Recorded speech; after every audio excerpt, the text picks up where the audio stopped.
Nebraska Public Media Sports, your home for championship sports, is live from Sun Valley Lanes in Lincoln, Nebraska for the 2024 NSAA Bowling Championships.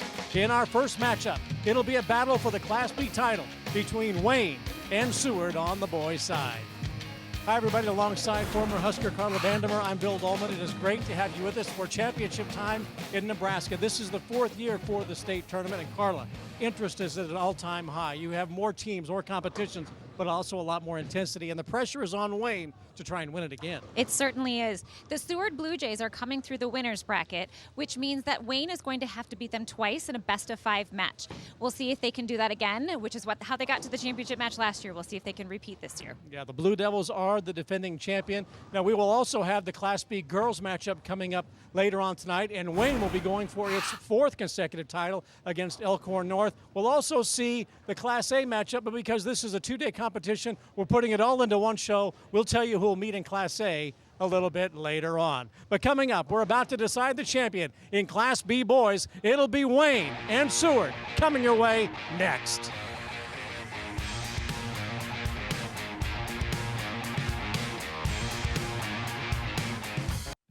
At Teammates, our mission is to positively impact the world by inspiring students to reach their full potential through mentoring.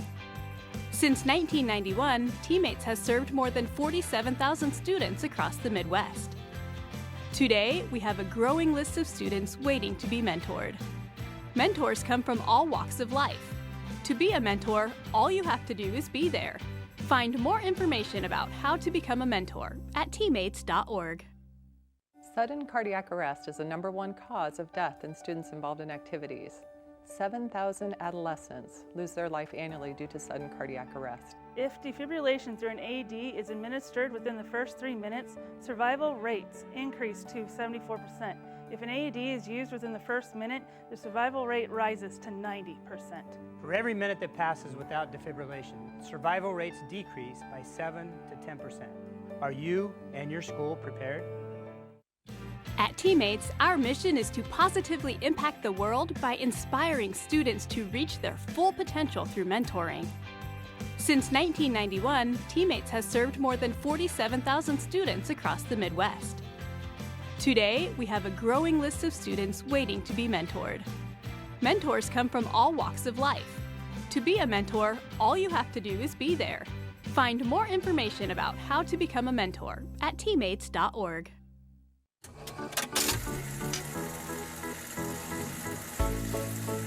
The way we use electricity has changed a lot over the years.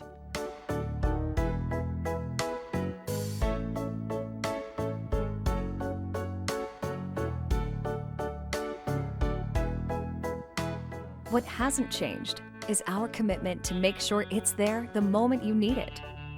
Nebraska Public Power District, always there when you need us.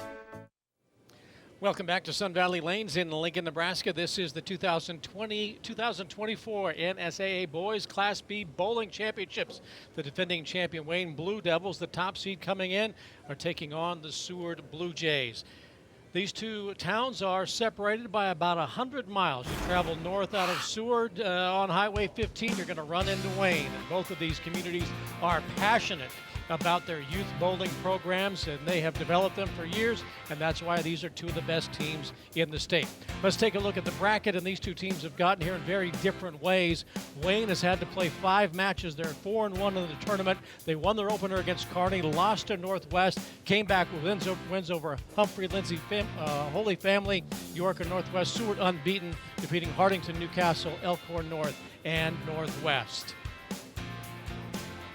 Now, let's meet the teams. All right, it's time first, on lane 27, the Seward Blue Jays.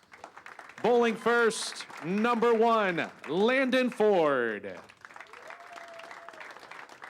Second, number 13, Lucian Gunn. Third, number 17, Josh Ringler. Fourth, number 15, Dietrich Erks. Fifth, number 16, Carl Taylor. Also, number 19, Colton Lindau. And number 8, Jack Schultz. The Blue Jays are coached by Steve Connor.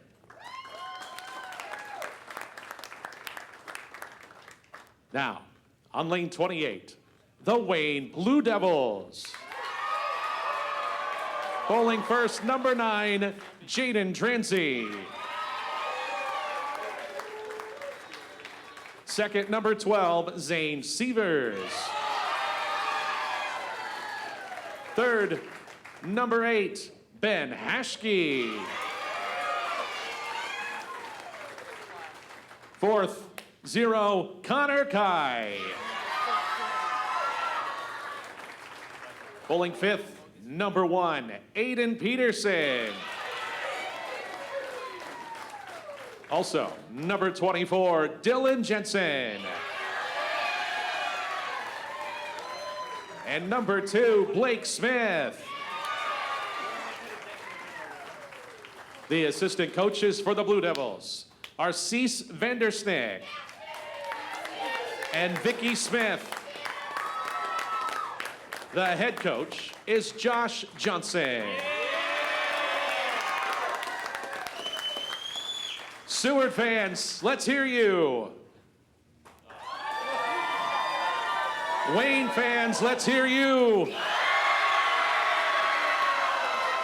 Congratulations to these two teams on making it to the finals of the 2024 NSAA Class B Boys Bowling Team Championships. All right, let's meet these two teams. And for Seward, it is a veteran lineup. You've got 4 seniors along with a sophomore and a couple of juniors. Landon Ford finished 6th in the individual tournament earlier this week, as did Carl Taylor. They finished 6th and 8th, respectively, in the top 10. Taking a look at Wayne, the top seed and defending Class B Boys State champion. They lost 4 of the valuable members from last year's state championship team. They have 5 freshmen who play a prominent role, including 3 in the starting lineup. The young star for this team, Aiden Peterson, he was 3rd in the individual on Monday. All right, Carla, how challenging are the lanes going to be?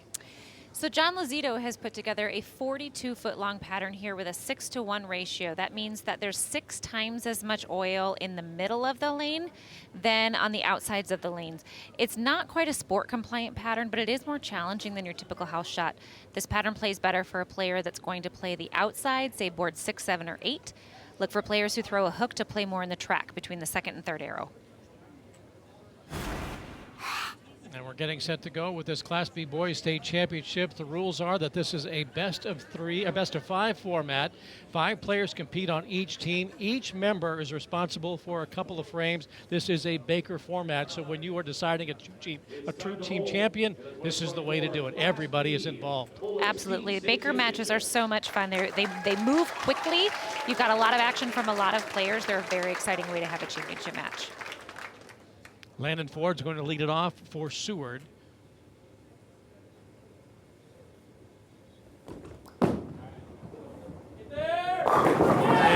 the first roll of the championship is a strike. Great start for Seward again, who is unbeaten coming into this final.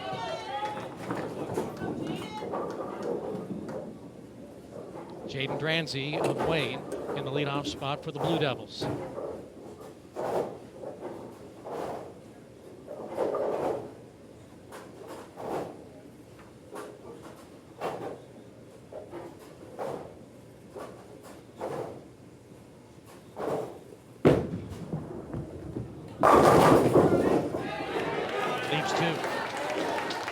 Missing left there. He's going to want to try to get that ball farther out to the right on the lane so that he can get that 1-3 pocket where the right-hand bowler is going to find the pocket. Now Wayne has Transy in the leadoff spot. He was a member of last year's state championship team, so with the team that lost so many from last year's squad, his experience is invaluable. Absolutely, and his leadership there in the 1 hole, meaning he's the leadoff bowler, is likely to be a great strike there. Likely a reason that he's in that leadoff spot. He should have gone with a strike for Seward. And here, Jaden doesn't need to change much from that first shot. If he can hit his mark, which it seemed like he missed last time, if he can hit his mark, he's set up for hit 1 and make this spare. And he goes around at a 9 in the opening frame for Wayne. Slight adjustment there. He's going to be okay.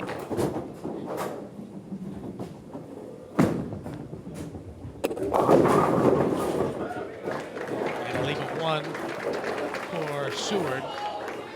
Wearing number 17, that's Josh Ringler in the number 3 spot.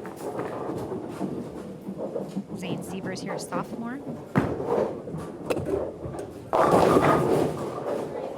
So he also comes in a little bit to the left.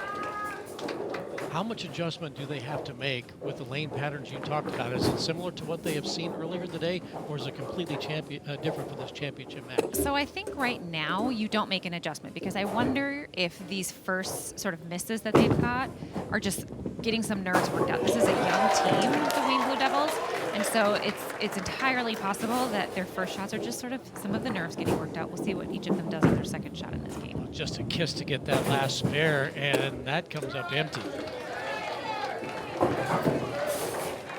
Zane Sievers of Wayne, and a commanding early lead in this opening game of this Class B championship. Dietrich Ertz. And a lead of 4. So he comes up light there, missing the head pin to the right. So what he's going to need to do is make an adjustment to get that ball to go over to the 1-2, try to kick out that pin that's hiding behind the 1-2 and get that head pin to kick over to the 10 pin. 9th grader Ben Hashke. Wayne, and he comes through with a strike. They needed that. Great shot for him, way to get them back in the match.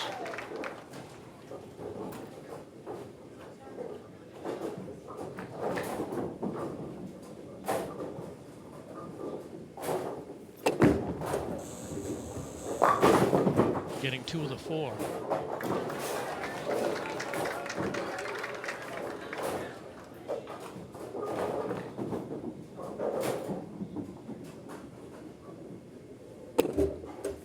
Next up for Wayne, this is Connor Kai.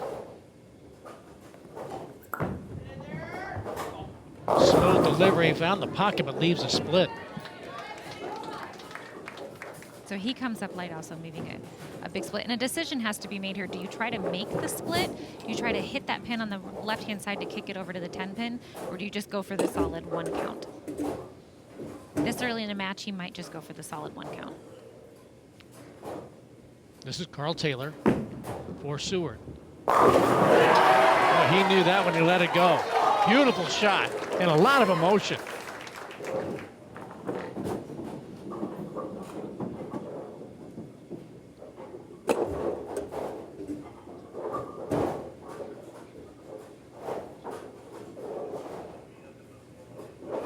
Connor Kai, a freshman, averaged 200 this season. Solid member of this team. Got 1, but a score of 9 in a slow start to this opening game in this best of 5 for the Wayne Blue Devils. Coming through the losers bracket, this is must win for them. And that was their path to the championship last year. They came out of the elimination bracket last year as well and had to battle for that championship. But again, this is a young Wayne team. They lost 4 starters last year. They're coming in with 3 freshmen bowling in this championship match, so anything can happen. This is Aiden Peterson in the 5 spot in the lineup for Wayne, and he has been a really bright star for this team this year. Has a 300 game to his record this year. Already has emerged as a team leader. Can he pick up that pin for the spare? And he does.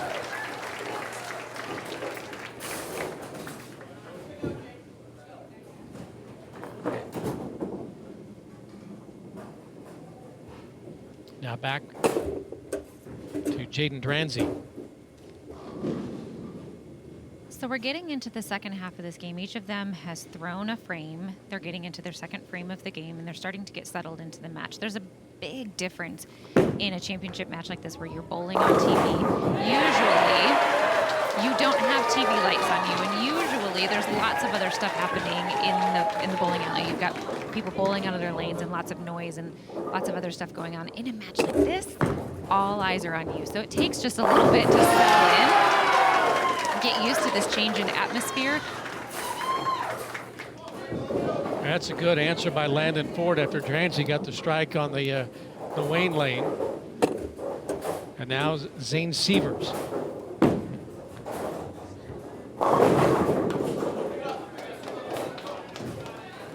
Zane throwing a nice shot there. I think he just needs to make a few adjustments to where, either with his feet or with where he throws it out on the lane.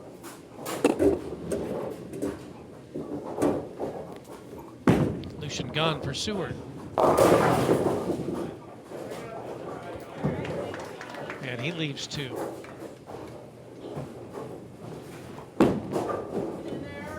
Sievers tries to pick up the spare and can't get that pin to curl around, and he leaves 1.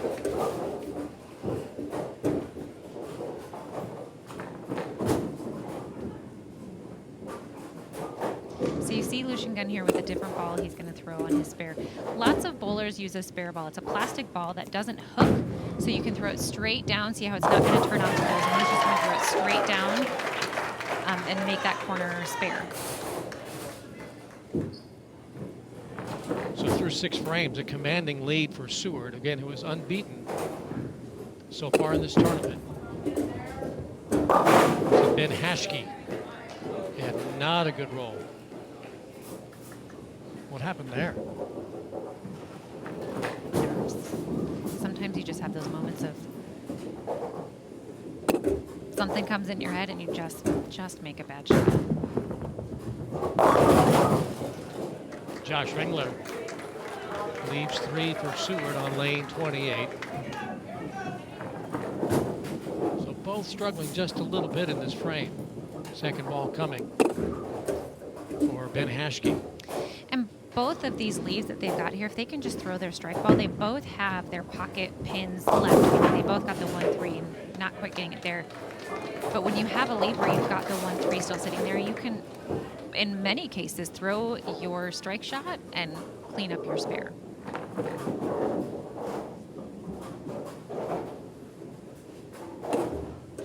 Number 3 in the Seward lineup, this is Josh Ringler. Taking it really down.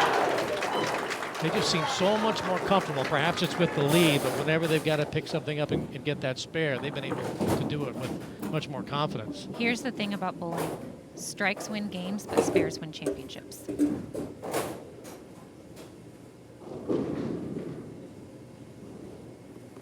Connor Kai for Wayne.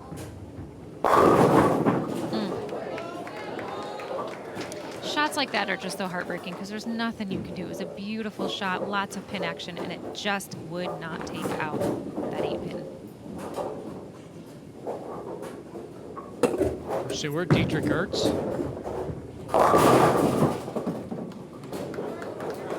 Got 8, leaves 2. And Connor Kai with another roll coming from Wayne.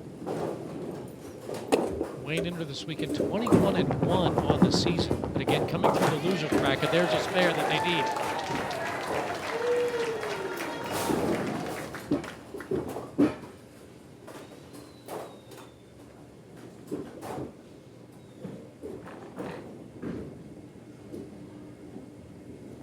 Tough baby split here for Dietrich. Oh, and he makes it look easy. Beautiful shot.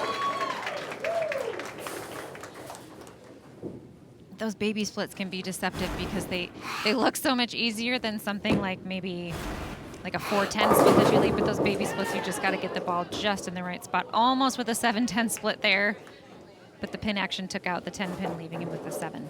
Yeah, he almost got left with the split, then almost got the strike. There was a lot of rock in that 7-pin. Roller coaster of emotions. That's for Aiden Peterson. Coming near the end of game number 1, and Seward has been in control throughout. That was almost another split. Another one. It's Carl Taylor. Here's Peterson. And it just does curl around to kiss the pin and get the spare.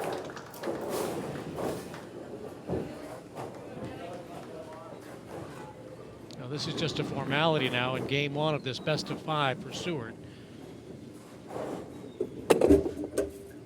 Taylor finished 8th in the individual championships on Monday. He gets the spare.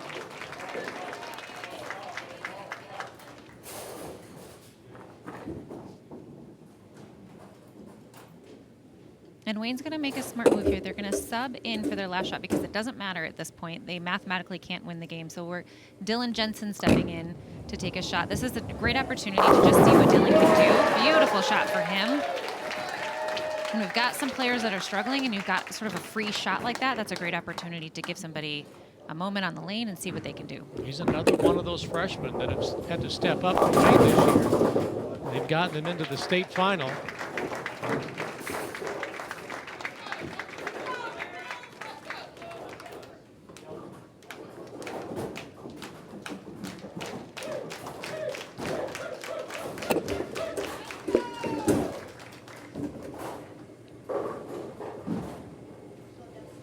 So Seward taking game one, 192 to 138, a commanding win for Seward.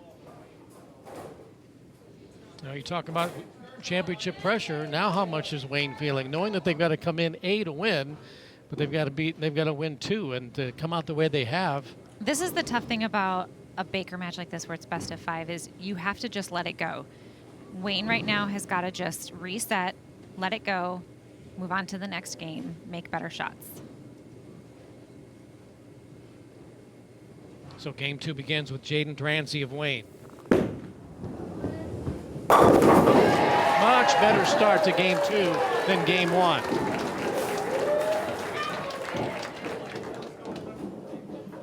Again, Drancy, a member of last year's state championship team, the only holdover. They lost the other 4 members to graduation, so they have rebuilt. Landon Ford leads it off for Seward. Thought he had a strike. Perhaps was trying to coax one, and he leaves 2 to open up. And Coach Josh Johnson of Wayne talked about how tight-knit the Wayne bowling community is. And so even though these are such young players, you have to think that they had spent time with those seniors who left last year, who were part of the team, practicing, just spending time together and building some team community, team camaraderie. And Jensen gets the call here in game number 2. So he closed out 1 with the strike, and Joe Johnson has elected to use him here in the second game. Now Ford with a tough split, and he settles for 1. And Wayne has its first lead. Trailed throughout game number 1. Jensen now trying to pick up the spare. And he does. Excellent start for the Blue Devils.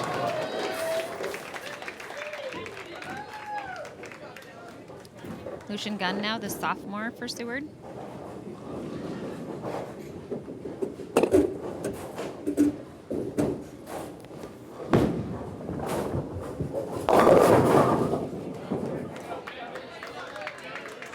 And another 8 to begin.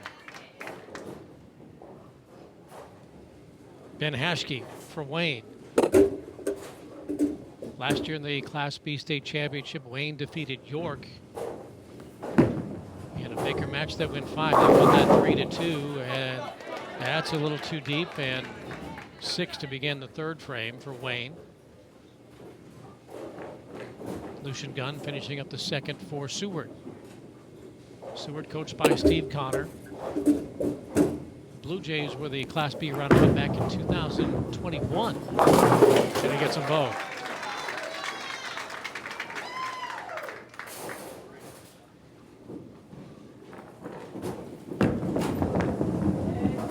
Back in 2021, we actually didn't have a Class B. The tournament was all Class A. Seward was runner-up that year. Right. It's only been the last couple of years that, yes, as the interest has grown, they've had to add another class. So you've got classes A and B, and it probably won't be that long before we add another one. No, and state of Nebraska. That's the fantastic thing about youth bowling and collegiate bowling is year after year they become more and more competitive. When I was bowling in college in the early 2000s, we would have tournaments sometimes with 3 to 5 teams in it. Now tournaments are huge. We've got tournaments of 20, 25 teams, and it's highly, highly competitive. While the Nebraska Huskers are still a dominant team, lots and lots of collegiate teams are up there vying for the championship every year. Vanderbilt is a super solid team. Central Missouri is still a solid team. But the level of competition, the level of skill has just increased year after year, and that's trickling down into the high school realm, and it's super exciting to see.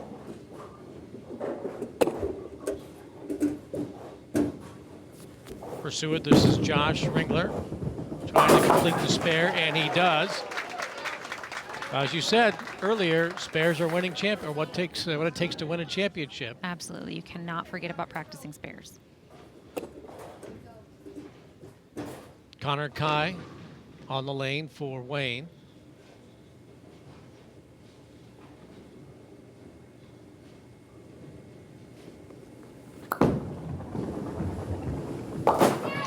And he completes it. In the individual tournaments that took place on Monday, there was a lot of talk about how tough the lane patterns were, and that spares were at a premium in the individual championships. That you saw a lot of open frames, not many strikes, and whoever could spare out eventually would win it, or at least have a chance. Absolutely. That's the thing about the pattern that John Lozito is laying down for these tournaments. They're going to be more challenging than a house shot that you might go and bowl on a Saturday afternoon. They're not going to be as challenging as a sport shot, but it's somewhere in between. More challenging, beautiful strike there. More challenging than a house shot, a little less challenging than a sport shot, but it is going to push players and sort of separate the good from the great, especially when it comes to shooting spares. Don't you love the way Aiden Peterson carries himself in that 5 spot for Wayne? So confident, and just a freshman. Just a freshman, high team average even as a freshman. He's led the team throughout the entire season on one of the highest averages in the state. That's Dietrich Ertz, who closes out the frame for Seward, trying to play catch up to Wayne, but this is a much closer battle in this second game than what we saw in the first, when Wayne won it by a score of 192 to 138. Carl Taylor now for the Blue Jays, one of 3 seniors in the starting lineup, heading off to Northeast Community College in Norfolk when he graduates in the spring. And hoping to start a bowling team there. Wouldn't that be exciting?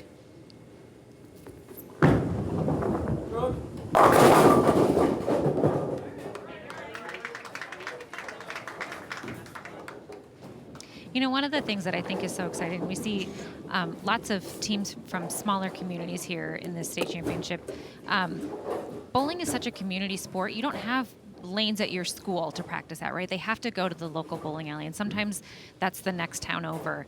And those proprietors really offer up so much to support the youth as they're practicing and getting better and bringing more youth into the sport. It's a really, it's a community affair, and it's really exciting to see.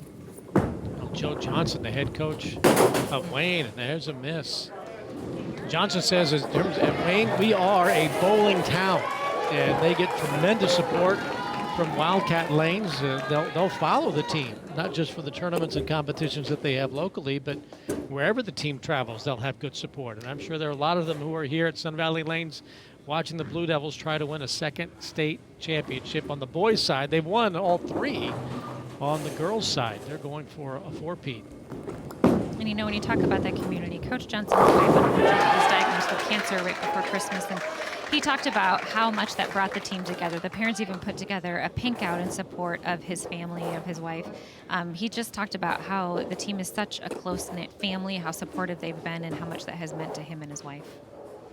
And not just Wayne, but the surrounding communities, and they've often felt that support too in the competitions that they've had during the season. A lot of community pride, but the entire bowling community in Nebraska is very tight. Absolutely. And a lot of pride in these state championships. And there's a lead of 2 for Jaden Dranzy in that leadoff spot for the Blue Devils. Here's Lucian Gunn. He wears number 13 for the Blue Jays.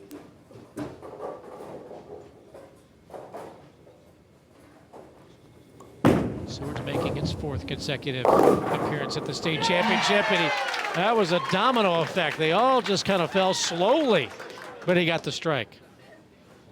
And he was riding the edge of the gutter there. Almost got out to, gosh, it was almost about the 2 or 3 board out there, but caught that dry spot and hooked into the 1-3 pocket.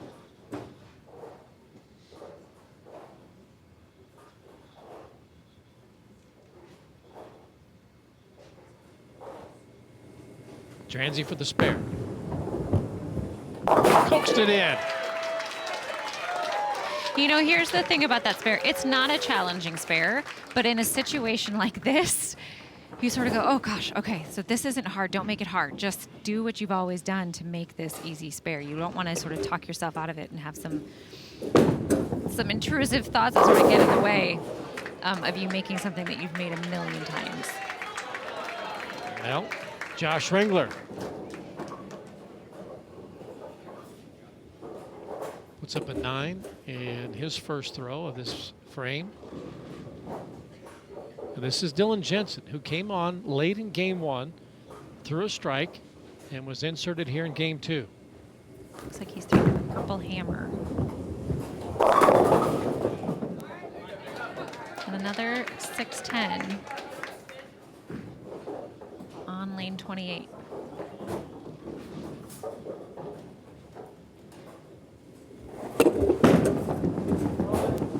Ringler picks it up.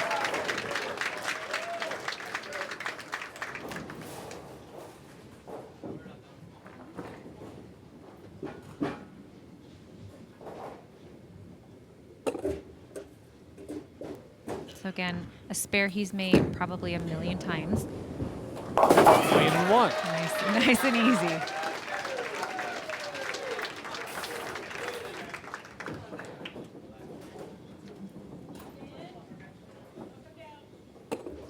Seward at this stage of this game, a slight lead over Wayne. Well, looked like Mike the strike there does not happen.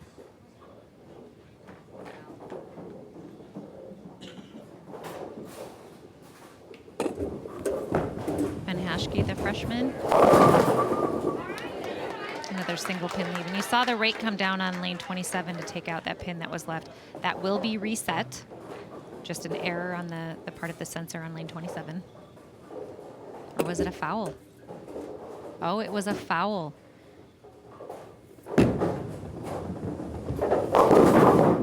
And he makes the spare. Woof. Good comeback. But just mentioning prior to the throws in this frame that Seward had a slight lead. That would have been disastrous. Absolutely. So mark that down as a key moment in this second game. Ashke gets the spare.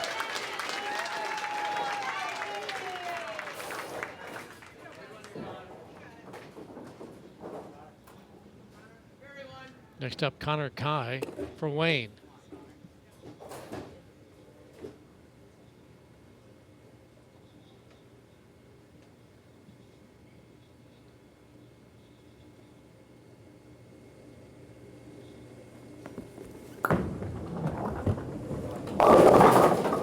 This is Wayne in the 9th and 3 left standing.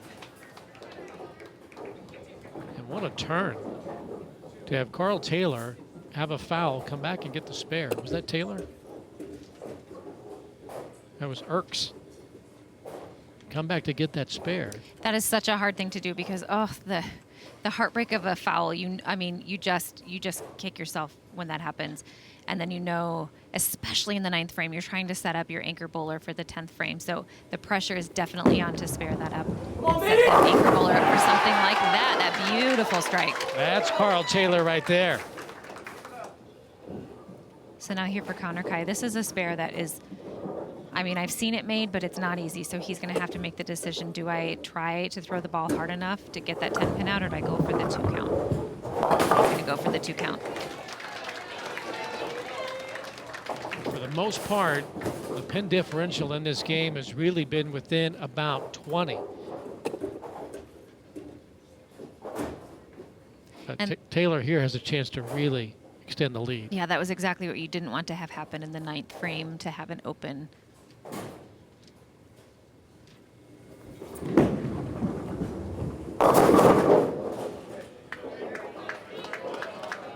Follows the strike with an 8. So the maximum we can get from Seward is a 171. If Wayne can strike out, they can win 178. And they're going to max out at 168. So Seward's going to take this game. That was the first bit of emotion from Aiden Peterson, the freshman in the 5 spot, who has come through for this team all season long. an owner of a 300 game. He finished in the top 10 of the individuals earlier this week. Team leader all season, and he's unable to strike. Taylor to finish it out.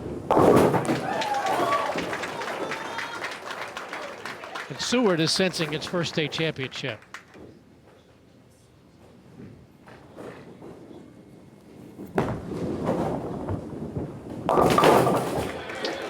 Peterson got them both. So two different things have to happen here. For Seward, they've got to stay calm. They're in a position where they are one game away from their first state championship. Wayne also has to stay calm. They're one game away from losing back-to-back titles. So both of them need to dig deep and find it in themselves to take a breath, make good shots, control what you can control. And Zane Sievers gets a call for that final throw for Wayne. And he comes through, much like we saw Dylan Jensen in game 1. Sievers sat out until that last throw, and he gets a strike. And so that wraps up game number 2, and Seward takes it and gets the win. Was that 171 to 168? Yep. The final. So much closer in game number 2, a 3-pin differential after winning at 192 to 138. So remember, Seward is the team that's coming out of the winner's bracket. If they win this next game, it's over. Wayne is coming out of the elimination bracket. If they can take charge and they can get the next 3 games under their belt, we will go into one more best of 5 match. How about that start for Seward and Landon Ford? He has been dynamite in the leadoff position. 4 strikes for him in this championship. Jaden Dranzy, now the junior for the Wayne Blue Devils, looking to also start his team off with a big strike. Good start for Wayne. He got that ball out onto the lane, gave it a chance to skid through the oil and catch a hook at the end. But think about the picture you just painted, though, Carla. Wayne has to win 3 consecutive games against this Seward team that has really been consistent throughout. A dominating win in game 1. They held on to it in game 2, and they're off to a great start in game number 3. Landon Gunn gets the strike.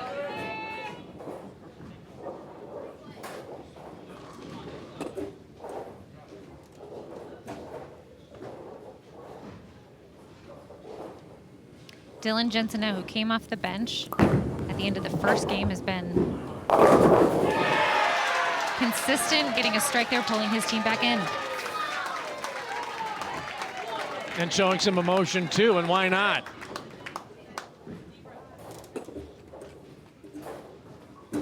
Josh Ringler, no changes in the lineup so far for Seward.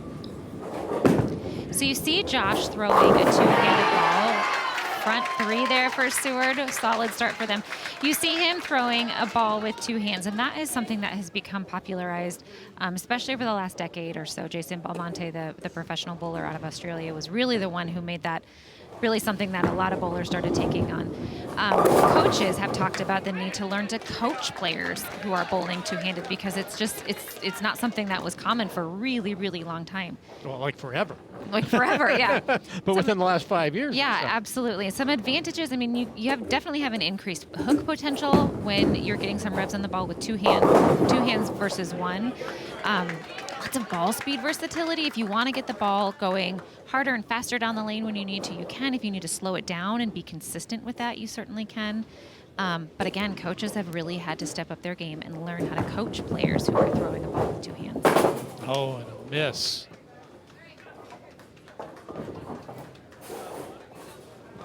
After each team threw strikes in the first 2 frames.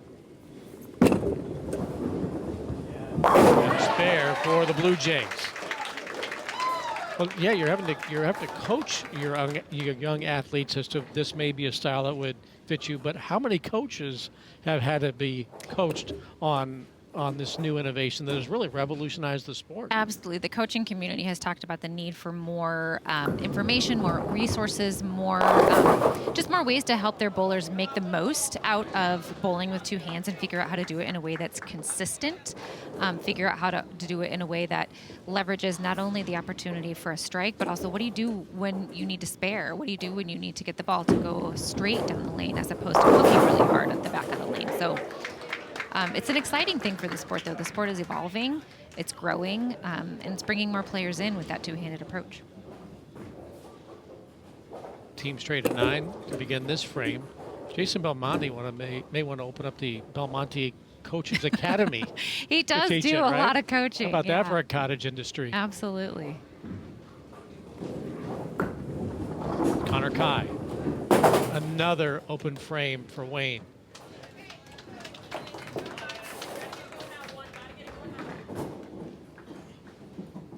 So again, both teams needing to take a breath for two different reasons. Carl Taylor. Got it. Seward staying clean.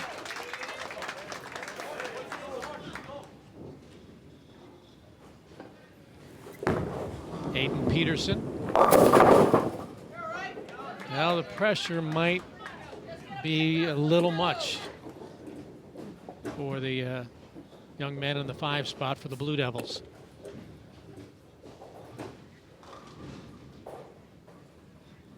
And this Wayne team does a lot of bowling, both the boys and the girls teams. Joe Johnson says that our bowlers are probably at the lanes more in a week than other teams are for the entire season. And he comes through and gets a difficult spare.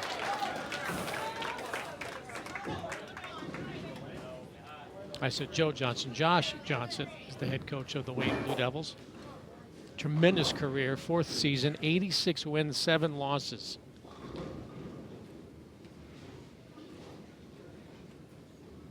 Now Jaden Dranzy. So second half of the game, last opportunity to turn things around. Baker format. This is the 6th frame, and he stares in disbelief. He stares in disbelief because that is a really weird and uncommon leave. I don't know if I've ever seen that before.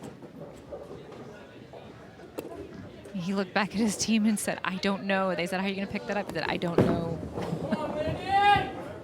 Meanwhile, Landon Ford continues his hot streak. 5 strikes for Ford.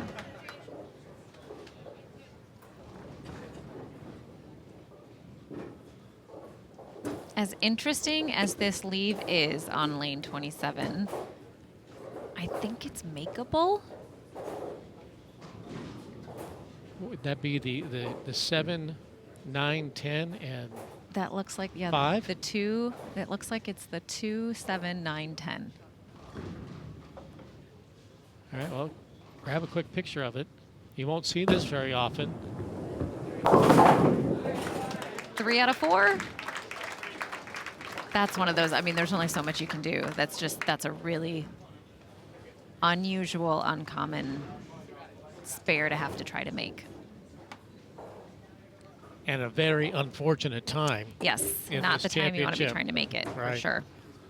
You probably wouldn't even set that up in practice. No. You wouldn't even think about it. I mean, if you're bowling for money and are setting up some weird crick shots. Skins game. Yeah. Lucian Gunn. 7 with his first throw. Dylan Jensen will be next for Wayne.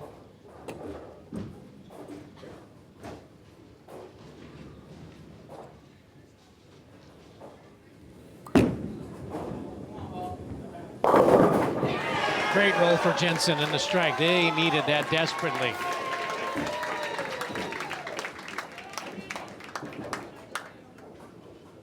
Going into the 7th, 43 pin differential.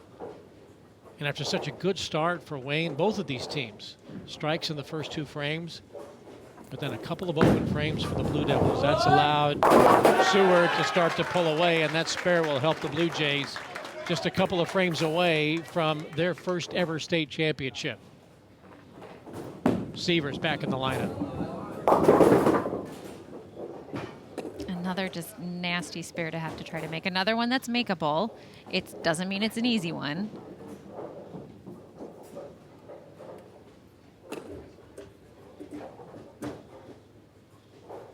Josh Ringler, the senior now for Seward.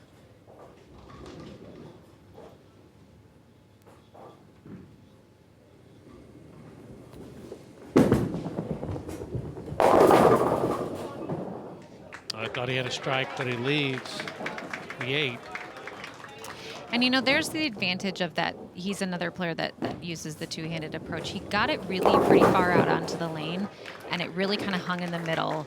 But he came in with such great ball speed that he had enough pin action. A ball that was coming in slower might not get that much pin action. You might have a much more pins left on the lane to pick up as your spare, but with that two-handed approach, you can get the ball speed on it to get enough pin action to minimize what's left on the lane for a spare. He's getting it way far out on the lane. Not sure if his foot is sticking, but their first open, Seward's first open in this game. But it comes late. How much ground can Wayne make up?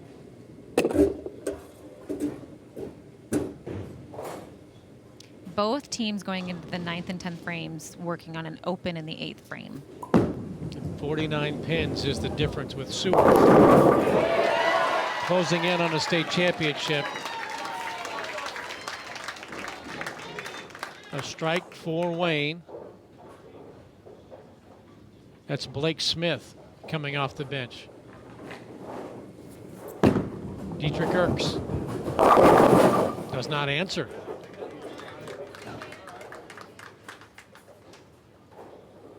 So Smith sets it up for Aiden Peterson. Brilliant. That was a very good shot. We saw in his last throw a little pressure, but he comes right back against the strike. And you know, if you want, especially your freshman, to handle the pressure really well, and you have to choose between the 5th frame and the 10th frame, you want him to handle the pressure well in the 10th frame.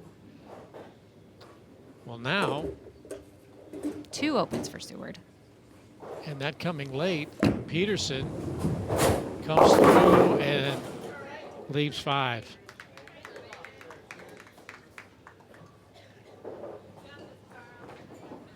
Pressure now on Carl Taylor. So the most that Wayne can get here is a 161. We have a state champion.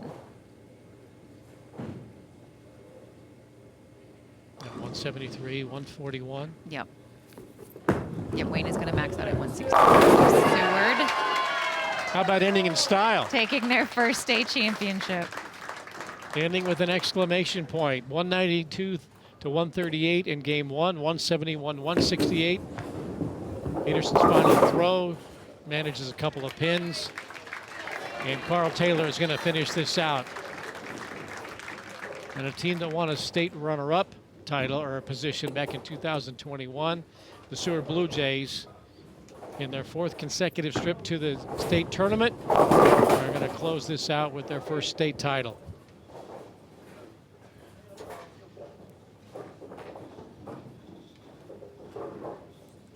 The Wayne Blue Devils have such a bright future. They've got a young team, such a solid team. They are going to be back in this state championship match in the future. 5 freshmen and 3 in that starting 5.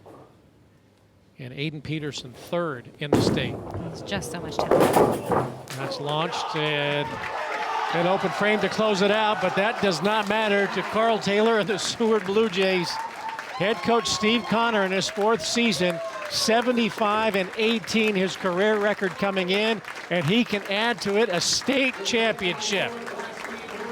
They came out strong in game number 1, held on in game 2, and dominated in game 3. An impressive performance for the Blue Jays, unbeaten through this tournament, the number 2 seed, and they got it done to knock off the defending state champion. Congratulations to the Blue Jays.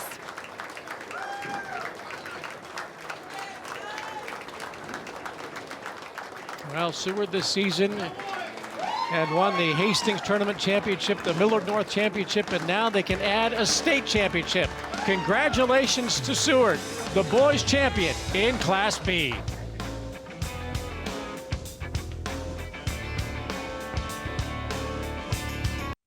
At Teammates, our mission is to positively impact the world by inspiring students to reach their full potential through mentoring. Since 1991, Teammates has served more than 47,000 students across the Midwest. Today, we have a growing list of students waiting to be mentored. Mentors come from all walks of life. To be a mentor, all you have to do is be there. Find more information about how to become a mentor at teammates.org. These are Nebraska corn farmers. They work in acres, not hours. Over 9 million acres to be exact. Harvesting the energy and climate solutions the world needs. Year after year. Year after year. We are proud to stand with you.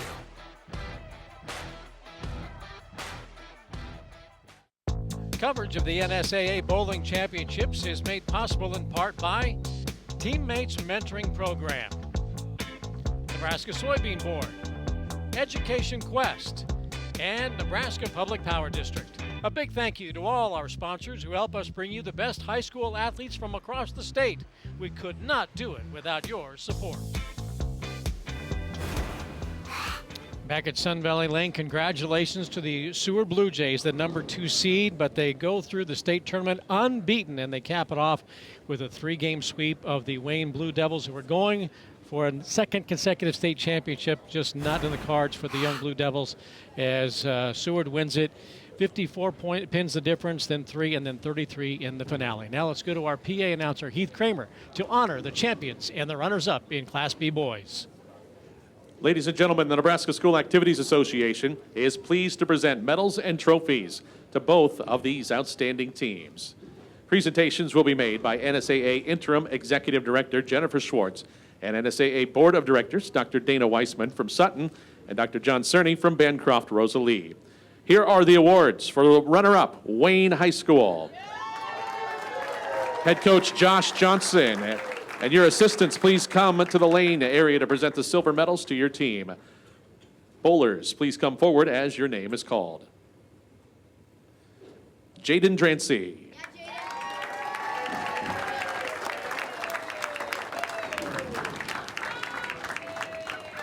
Ben Hashke.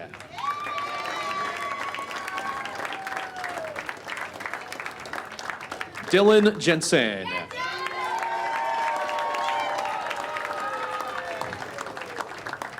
Connor Kai.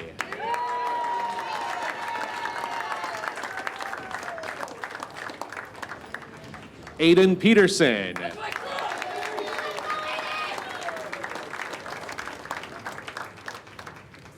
Zane Sievers.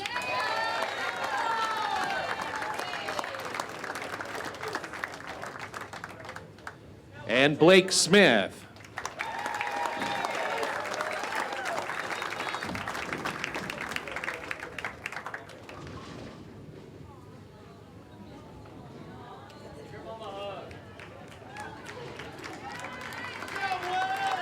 For these outstanding participants and their school, here's the 2024 NSAA Class B Boys State Bowling Runner-Up Trophy. Congratulations, Wayne High School.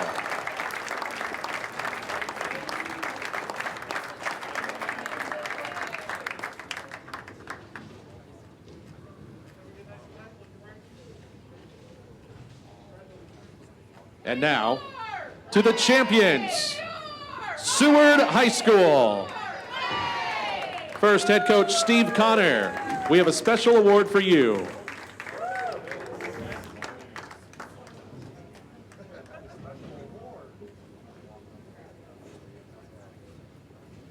Coach Connor and your assistants, please hand out the gold medals to your team. Participants, come forward as your name is called. Dietrich Ergs.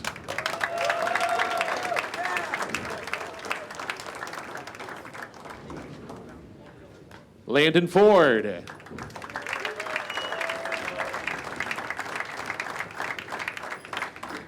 Lucian Gunn.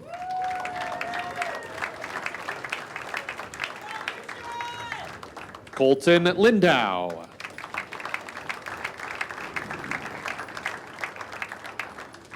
Josh Ringler.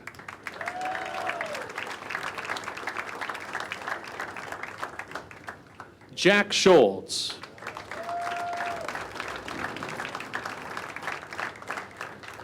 And Carl Taylor.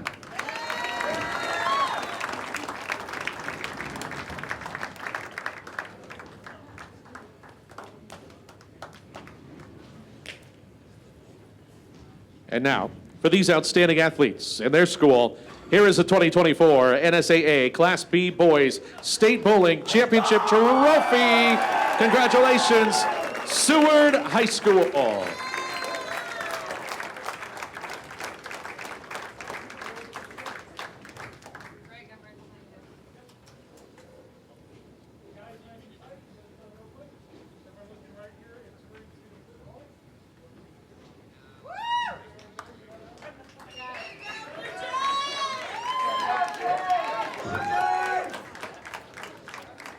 There is your 2024 Nebraska Class B state champion in boys bowling. It is the Seward Blue Jays coming in as the number 2 seed, but they'll head back home with a state championship, sweeping Wayne to win the title.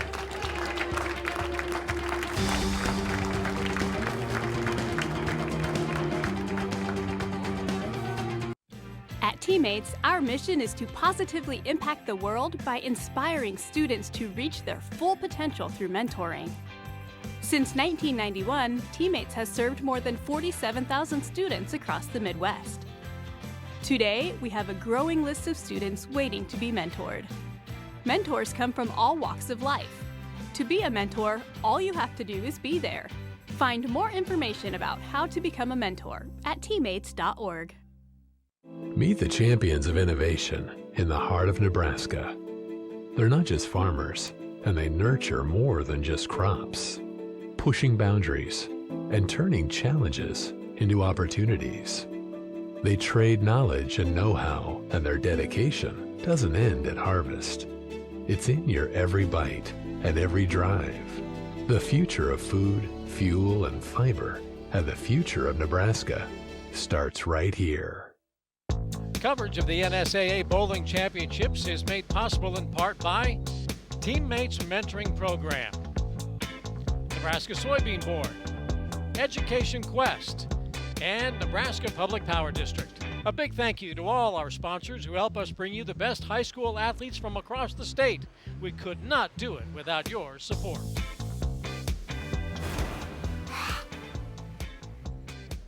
Welcome back to Sun Valley Lanes in Lincoln, Nebraska, where we have crowned our first champion in 2024 in Class B Boys. The Seward Blue Jays have swept the Wayne Blue Devils, and I'm joined by the leadoff man for the Blue Jays, Landon Ford. And Landon, you're a junior at the team that is dominated by the senior class. But what did it mean to you to get your team off to such a good start? You threw, 5 strikes in this championship to get your team off to the great start in the win? Yeah, it was really awesome. I mean, we've got a great group of seniors that I'll miss them when they go, but it was really fun to bowl with them, and glad to be the leadoff man and give them a good start every time. What is the key to being an effective leadoff man, especially in a high-pressure situation like this where you're going for a state championship against the defending state champions? I think the key is just composure. It can be easy to kind of get nervous and everything, especially when you have the first shot, but if you're composed and know what you need to do, then the rest is just in your form and in your focus. How did your team feel going throughout the tournament today? You're unbeaten, knowing that they've got to beat you twice to win another state championship, but you had that upper hand. What was the mentality coming in to win it outright? We were really confident. We knew we'd beaten a bunch of schools in different tournaments before this, and we swept our way through the top bracket, so we were really confident coming in, and we knew what we needed to do, and we did, so it was really awesome. You did it. You won a state championship, Landon. Congratulations. We look forward to seeing you lead the Blue Jays back here next year. Thank you very much. All right, let's bring in your head coach, Steve Connor. Landon, thank you so much. Go celebrate with your team. Steve, congratulations on the victory. 4th season as a head coach. Yes. You brought your team here every year. Yes. How did you finally get it done? You know, this team, top to bottom, is just really tough. We've had some better bowlers here and there throughout the years, but we just don't have a weak spot. I mean, just everybody can step in and take, the role that they need to do and perform under pressure. And you're going against a team in Wayne that has a great tradition, both on the boys and the girls' side. Coming in as the defending defending state champions, what did it mean for you to knock off the state champion to win your first state title? Oh, it means everything. I have, all the respect in the world for the Wayne program. I'm